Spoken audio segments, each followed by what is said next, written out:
సాక్షి journalist Kommineni Srinivasarao అరెస్ట్ని ఖండిస్తూ సాక్షి media, అదేవిధంగా సజ్జల రామకృష్ణారెడ్డి గారు, విడుదల రజనీ గారు, అంబటి రాంబాబు గారు ఇలా ఒక్కొక్కరుగా వస్తూ నిన్నటి రోజున చూసుకుంటే జగన్మోహన్ రెడ్డి గారు కూడా రాష్ట్రంలో రెడ్ బుక్ రాజ్యాంగం నడుస్తుంది, పత్రికా స్వేచ్ఛ లేదు అని చెప్పేసి మాట్లాడుకుంటూ వస్తున్నారు.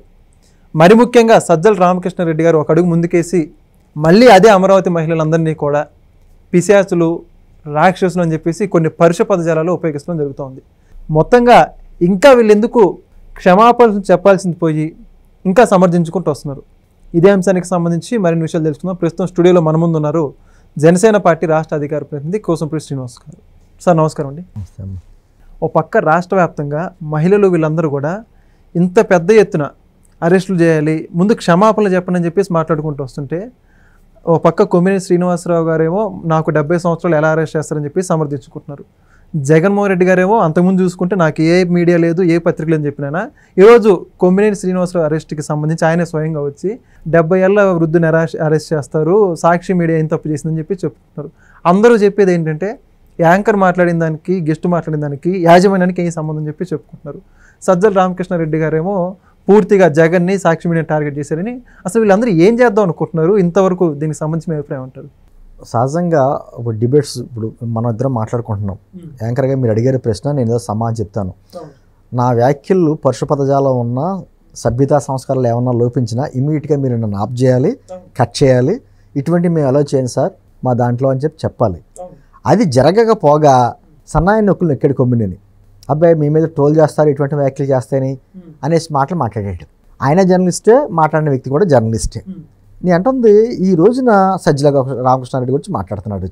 ఆయన వచ్చి ఒక అడుగు ముందుకేసి మళ్ళీ శంకరజాతి అని, రాక్షసులని దుర్మని ఆయన మాట్లాడాడు. ఆయన పాత్రికేయుడే. అవును, ఆయన ఆ రంగం నుంచి వచ్చిన వ్యక్తి కదా. వీళ్ళ పాత్రికేయ రంగం నుంచి వచ్చిన వాళ్ళు వీళ్ళ సిగ్గుపడుతుందండి. పాత్రికేయ రంగం సిగ్గుపడుద్ది. నేను గత ఇంచుమించు 15 సంవత్సరాల బట్టి నేను టీవీ డిబేట్స్కి వెళ్తున్నా. ఎంతోమంది సీనియర్ జర్నలిస్టులు వచ్చేవారండి. వాళ్ళతో డిబేట్లో కూర్చుంటే వాళ్ళ దగ్గర నుంచి ఎంతో సబ్జెక్ట్ నేర్చుకునే వాళ్ళం. అలా భాష విధానం, ప్రభుత్వాన్ని చేసేటువంటి విమర్శ, అద్భుతమైన విమర్శ, ప్రభుత్వాన్ని చీల్చి చెండాడేవారు. కానీ ఎక్కడా కూడా ఒక వాక్యం పొరపాటు వెళ్ళేది కాదు. ప్రజల గొంతు కింద మాట్లాడేవారు. అటువంటిది జర్నలిజం వల్ల ఎర్నలిజం అయిపోయింది. లాస్ట్ 5 సంవత్సరాలు 2019-2024 మధ్యన కొంతమందికి ముసుగేసి వీళ్ళ జర్నలిస్ట్ కింద, అనలిస్టుల కింద చేసుకుంటూ వచ్చి ఏ విధంగా చేసుకుంటూ వస్తున్నారు, దాన్ని కంటిన్యూ చేస్తున్నారా కూడా. ఇప్పటికీ అమరావతి మీద ప్రాంతం మీద అయితే గత ప్రభుత్వం మారినా కూడా విషయం చిమ్ముతానే ఉన్నారు. అమరావతి ప్రాంతంలో పెట్టుబడులు రాకూడదు, అమరావతి ప్రాంతం నగరం కింద మళ్ళీ అభివృద్ధి చెందకూడదు కాబట్టి ఒక లెటర్లు రాయడు. వరల్డ్ బ్యాంక్ లెటర్లు రాశారు, వాళ్ళకి లెటర్లు రాశారు. అదే సందర్భంలో ఇప్పుడు జర్నలిస్టులతోటి అదే అంటాను, కులం కుట్ర జరుగుతుందని. కులం కుట్ర చేశారు, కుదరలా, ప్రజలందరూ తిప్పికొట్టారు. ఇప్పుడు కలం కుట్ర ఏదో రకంగా ఇటువంటి వాళ్ళతోటి మాట్లాడించాలి. ఎక్కడైనా క్షమాపణ చెప్పారు అంటున్నారు. ఎక్కడైనా చెప్పారండి అసలు? కొమ్మినేని గారు కావచ్చు, కృష్ణరాజు గారు కావచ్చు. కృష్ణరాజు గారు ఏమంటాడు మళ్ళీ వచ్చి, నేను అమరావతి ప్రాంతాల వాళ్ళ మీద ఏం మాట్లాడలేదు, అమరావతి చుట్టుపక్కల ప్రాంతంలో ఆ కార్యక్రమాలు ఎక్కువ జరుగుతున్నాయి కాబట్టి కేంద్ర ప్రభుత్వం నివేదిక ఇచ్చింది, నివేదిక ఆధారంగా నేను మాట్లాడాను అంటే అమరావతి చుట్టుపక్కల ప్రాంతాల్లో ఉన్న మహిళలను అవమానించినట్టేగా, రాష్ట్రాన్ని అవమానించినట్టే కదా. సరే నీ దగ్గర ఆధారాలు ఉన్నాయి అంటున్నావు. ఆధారాలు ఉన్నప్పుడు ఇలా కోర్టు మీద ప్రవేశపెట్టొచ్చుగా. హర్ష కాకని ఎందుకు పారిపోయావు? ఎందుకు దాక్కున్నావు? నువ్వేం జర్నలిస్టువి? సరే, ఇది అయిపోయింది. ఇప్పుడు సజ్జల రామకృష్ణారెడ్డి గారు లేకపోతే జగన్మోహన్ రెడ్డి గారు వచ్చి వయసు మాట్లాడుతున్నారు. కొమ్మినేని గారికి 70 ఏళ్ళు ఏ విధంగా చేస్తారన్నారు. భారత రాజ్యాంగం తప్పు ఒప్పు అనేది ప్రకారం రాసింది తప్ప వయసును బట్టి రాయలా. ఈ వయసు వారైతే తప్పులు చేయొచ్చు, ఈ వయసు వారైతే తప్పులు చేయొచ్చు అక్కడ రాయలా. సరే, 70 ఏళ్ళ వయసు అంటున్నాం. మరి నేను అంటుంది చంద్రబాబు గారిని అరెస్ట్ చేసి ఏ విధంగా అరెస్ట్ చేస్తారో ఎఫ్ఐఆర్ కాపీ కూడా ఇవ్వకుండా, అప్పుడు ఆయన వయసు ఆయన కుర్రాడా, ఆయనకే 74 ఏళ్ళ వయసు ఉన్నట్టు పెద్ద ఆయనే కదా, మాజీ ముఖ్యమంత్రి కదా. అటువంటి వ్యక్తికే ఒక నోటీసులు లేకుండా ఏమీ లేకుండా అరెస్ట్ చేసి తీసుకెళ్ళారు. ఏ విధంగా తీసుకెళ్లారు? రంగనాయకమ్మ గారికి ఆమె వయసు ఎంత? ఆవిడ పెట్టి ఒక పోస్ట్ పెట్టినందుకు ఆవిడ మీద అరెస్ట్ చేసి ఏ విధంగా తీసుకెళ్లారు? అంకబాబు గారు జర్నలిస్టు, మీ రంగం నుంచి వచ్చిన వ్యక్తే. మరి అతను అరెస్ట్ చేసేసారు, అతను వృద్ధుడే కదా, మరి అతను ఏ విధంగా అరెస్ట్ చేశారు? ఆ రోజు వయసుకి ఎందుకు గుర్తు రాలేదు? సరే, పాత్రికేయ రంగం నుంచి వచ్చినటువంటి దేవుల ప్లంబర్ లాంటి వ్యక్తులు కూడా ఈరోజు ఏదో మాట్లాడుతున్నారు అక్రమం అని. నేను అంటుంది 2430 బిల్లు తీసుకొచ్చి ప్రభుత్వాన్ని వ్యతిరేకంగా మాట్లాడిన మీడియాని గొంతులు ఎక్కేవా ఆ రోజున. మరి ఆ రోజు మాట్లాడలేదా ఈ పాత్రికేయులు, పత్రికా స్వేచ్ఛ, భావ ప్రకటన స్వేచ్ఛ, ఆ పదాలన్నీ ఏమైపోయినాయి? రామోజీ గారికి 86 సంవత్సరాలు, ఆయన బెడ్ మీద ఉన్నప్పుడు సిబిఐ వాళ్ళని పంపించి ఎంత రాక్షస ఆనందం పొందావు. మరి ఆ రోజు ఏమైపోయింది? వయసు, విలువలు. ఆయన పాత్రికేయ రంగమే కదా, ఆ పత్రికాధిపతి కదా. నేను అంటే ఆ రోజున అటువంటి కార్యక్రమాలన్నీ చేసి ఈరోజు సక్రమంగా అరెస్ట్ చేస్తే మీకు బాధ వచ్చిందా? మీకు వయసులు గుర్తుకొస్తున్నాయా? పత్రికా స్వేచ్ఛ, పాత్రికేయ స్వేచ్ఛ గుర్తుకొస్తుందా? ఎక్కడి నుంచి మాట్లాడతా అర్హత ఉంది అసలు? ఈరోజు బయటకు వచ్చి మాట్లాడుతుంటే ఎందుకు ఆ మహిళల మీద అంత? పైగా ఈరోజు పిలిపించారు వాళ్ళ మహిళా ఉంటుంది కదా, పార్టీకి సంబంధించిన మహిళా విభాగం, అంబేద్కర్ గారికి వినతి పత్రాలు ఇస్తారంట. అసలు అంబేద్కర్ గారి వినతి పత్రాలు, అంబేద్కర్ గారి పేరు తెలవడానికి కూడా వాళ్ళకి ఏమన్నా పలకడానికి ఏమన్నా అర్హత ఉందా? వాళ్ళకి కోనసీమకి అంబేద్కర్ గారి పేరు పెట్టడానికి చెప్పి ఎంత రచ్చ చేశారు మీరు అసలు? అంబేద్కర్ గారి పేరు పెట్టడం ఎవరైనా వ్యతిరేకిస్తారా? కానీ ఇంత రచ్చ చేశారు అక్కడ, కులాల మధ్య చిచ్చు పెట్టి. అంబేద్కర్ పేరు కూడా తీసేసావు కదా నువ్వు విదేశీ విద్యా పథకానికి, జగనన్న విద్యా పథకం ఏదో పెట్టుకున్నావు కదా పేరు.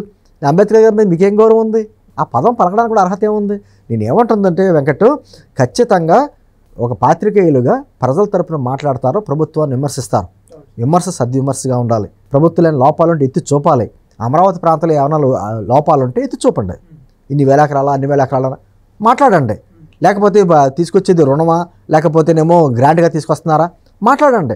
సమాధానం చెప్పడానికి మాలాంటి పార్టీ అధికార ప్రతినిధులు ఉన్నారు, ప్రభుత్వం ఉంది. మీ సమస్యలకి అన్నిటికీ మేము చెప్తాం, సమాధానం అన్నీ చెప్తాం, ప్రశ్నలన్నిటికీ కూడా. అది మానేసి ఈ విధంగా బురద జల్లడం అంటే మన ఆంధ్రప్రదేశ్ రాజధానిని అవమానిస్తున్నామంటే ఆ ఒక్క ప్రాంతాన్ని కాదు, రాష్ట్రాన్ని అవమానిస్తున్నట్టు.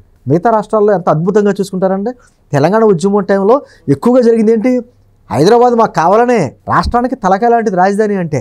మనకు అదే మనకు కేవలం బురద చల్లడం అంటే ఇప్పటికే సరే మీ దగ్గర సలహాలు సూచనలు ఇచ్చేటువంటి స్థాయి ఎలాగా లేదు, కనీసం ఇలా ఏమైనా విమర్శలు చేయడం ఏంటి? బురద జల్లడం, విమర్శ కూడా కాదు, అది బురద జల్లడం, విషం చెమ్మడం. సజ్జల రామకృష్ణారెడ్డి గురించి మాట్లాడతాడు, వాళ్ళ కొడుకు మొన్న సజ్జల భార్గారెడ్డి గారు అరెస్ట్ చేస్తే ఏమన్నాడంటే, అతను కూడా సోషల్ మీడియా కన్వీనరే కదా, అసలు ఆ సంబంధం లేదు, వాలంటీర్లు పెట్టిన పోస్ట్ అన్నాడు పోలీసులు విచారణలో. ఇప్పుడు సజ్జల గారి మీద ఆల్రెడీ రఘురామకృష్ణరాజు గారు ఇందాక కంప్లైంట్ పెట్టారు డిప్యూటీ స్పీకర్ హోదాలో. ఆయన ఒక ప్రాంత సంబంధించినటువంటి మనుషులందరినీ కూడా ఒక సంకర జాతి అనేటువంటి పదంతో పోల్చాడు, రాక్షసులు అన్నాడు, రకరకాల కించపరిచాడు అని చెప్పి ఆయన కేసు పెట్టారు. ఆయన ఖచ్చితంగా చర్యలు తీసుకోవాలి. ఎందుకంటే మనం ఏం కుట్రపూరితంగానో లేకపోతే కక్షపూరితంగానో మనం ఏం చేయట్లా. ప్రజలను అవమానిస్తే ఎవ్వరూ కూటమి ప్రభుత్వం చూస్తూ ఊరుకోదు. ఇది పవన్ కళ్యాణ్ గారు చెప్పినట్టు ఇది వ్యవస్థీకృత కుట్ర. అంటే వాళ్ళకి తెలియక చేసిన పనులు కాదు, కేవలని తెలిసే ఒక ప్లాన్డ్గా చేస్తున్నటువంటి కుట్ర, విషయం చెమ్మడం. ఈరోజు ఎంత సీనియర్, నేను 50 సంవత్సరాల పాత్రికేయ రంగంలో ఉన్నంటాడు కొమ్మినేని గారికి తెలియదు ఇటువంటి వ్యాఖ్యలు చేస్తే ఏం జరుగుతుందో పరిణామాలు. ఆయన ఏమంటాడైనా, మేము ఏంటిది అర్భకులు, మా దగ్గర ఆస్తుపాస్తులు, మా వెనకాలేమో రాజకీయ శక్తులు అండదండలు లేవు, ఈయన అర్భకుడు, వీళ్ళ ఓనర్ జగన్మోహన్ రెడ్డి గారు ఒక పేదోడు. ఈ మాటలు అంటే కనీసం ప్రజలు నవ్వుకుంటారనే విషయం కూడా తెలియకుండా ఈ వ్యాఖ్యలు చేయడం. ఏంటంటే ఇది కంటిన్యూ అవుతే పత్రికా స్వేచ్ఛ, భావ ప్రకటన స్వేచ్ఛ, ఈ ముసుగులో ఇటువంటి వ్యాఖ్యలను సమర్థించి పోన్లే ఏదో చేసే వ్యాఖ్యలని మాత్రం వదిలేస్తే మాత్రం ఇది కంటిన్యూ అవుద్ది. రేపు వదిన వేరే వాళ్ళు చూడ ప్రెస్ మీట్ పెడతాడు, లేకపోతేనేమో మీడియాలో కూర్చొని ఇష్టం వచ్చిన మాట్లాడతాడు. మీడియాలో మాట్లాడుతున్న భాష చూశారు కదా అధికార ప్రతినిధులు అందరూ కూడా, విశ్లేషకుల పేరుతో వచ్చేటువంటి వ్యక్తులందరూ కూడా ఏ విధంగా భాష మాట్లాడుతున్నారండి. అసలు అటువంటి సంస్కృతిని మనం పెంచి పోషిస్తే ఏమవుద్దంటే సమాజానికి మనం చెడ్డ చేసిన వాళ్ళు అవుతాం.